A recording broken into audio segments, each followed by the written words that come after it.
꼭 말씀드리고 싶은 것은 사실 눈을 물놀이를 할 때뿐만 아니라 평소에도 각막을 변형시킬 수 있기 때문에 하지 않는 것이 좋습니다.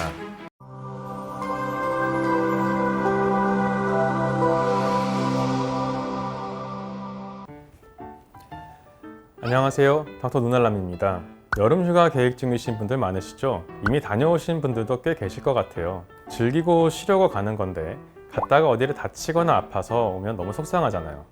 그래서 오늘은 안과의사로서 휴가철에 눈을 지키려면 어떤 것들을 주의해야 하는지 알려드리겠습니다. 하나도 빠짐없이 중요하니까 꼭 끝까지 시청해 주시기 바랍니다. 첫 번째로 콘택트 렌즈는 가능한 꼭 빼고 노는 것입니다. 수영장이나 바다와 같은 물놀이 장소엔 세균과 미생물이 많이 존재하는데요. 콘택트 렌즈를 착용한 상태에서 이러한 물과 접촉하면 미생물이 렌즈와 눈 사이에 끼어 감염을 일으킬 수 있습니다. 그래서 물놀이 후에는 결막염이 생겨서 오시는 분이 많죠. 따라서 물놀이를 할 때 콘택트 렌즈 대신 처방받은 수영용 고글을 사용하시거나 필요할 경우 일회용 렌즈를 착용하고 물놀이 후 즉시 새 렌즈로 교체하시는 것이 좋습니다. 부득이하게 렌즈를 낄 수밖에 없다면 물안경이나 고글을 잘 눌러써서 최대한 눈에 물이 직접 닿지 않게 해주시는 것이 좋고요. 눈에 물이 닿지 않았더라도 물놀이를 할 때 사용했던 렌즈는 새 것으로 교체하시는 것이 좋습니다.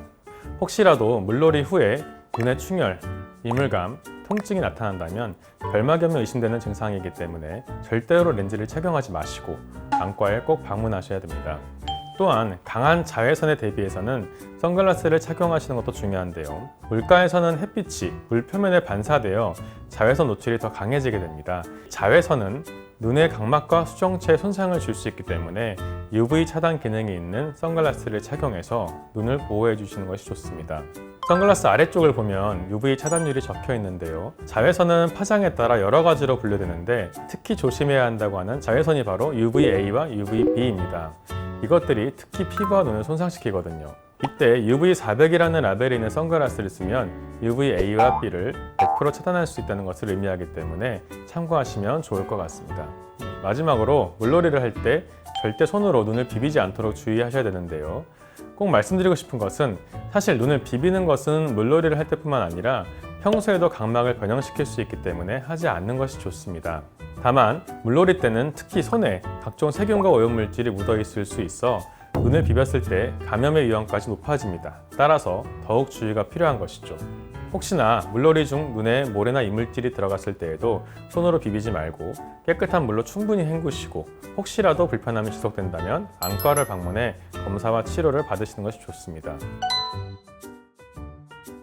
수술 후 최소 2주는 있다가 가시는 것을 추천드리고요. 라섹의 경우는 수술을 할 때 각막 상피를 제거하기 때문에 회복하는 기간이 좀 길어서 한 달까지는 피해 주시는 게 좋습니다. 백내장은 어르신들이 수술을 하시니까 안 그래도 목욕탕이나 사우나 가도 되는지 많이들 물어보세요. 마찬가지로 한 달은 가지 마시라고 말씀을 드립니다. 물론 의술이 발달해서 요즘엔 예전보다 감염률이 많이 낮아지긴 했지만 수술 부위가 완전히 치유되지 않은 상태에서는 여전히 염증 발생 위험이 있기 때문에 이 기간만큼은 꼭 피해 주시는 게 좋습니다. 오늘은 여름철 휴가 계획을 세우고 계시는 분들이 특히 주의하셔야 될 사항들에 대해서 이야기를 나눠봤는데요. 설레고 들뜨는 마음과 함께 눈 건강도 꼭 챙기셔서 안전하고 즐거운 휴가 보내시길 바랍니다. 오늘 말씀드린 내용들이 여러분의 눈 건강에 조금이나마 도움이 되었으면 좋겠고 혹시나 추가로 궁금한 사항이 있으시다면 댓글로 남겨주시면 답변 드리겠습니다. 감사합니다.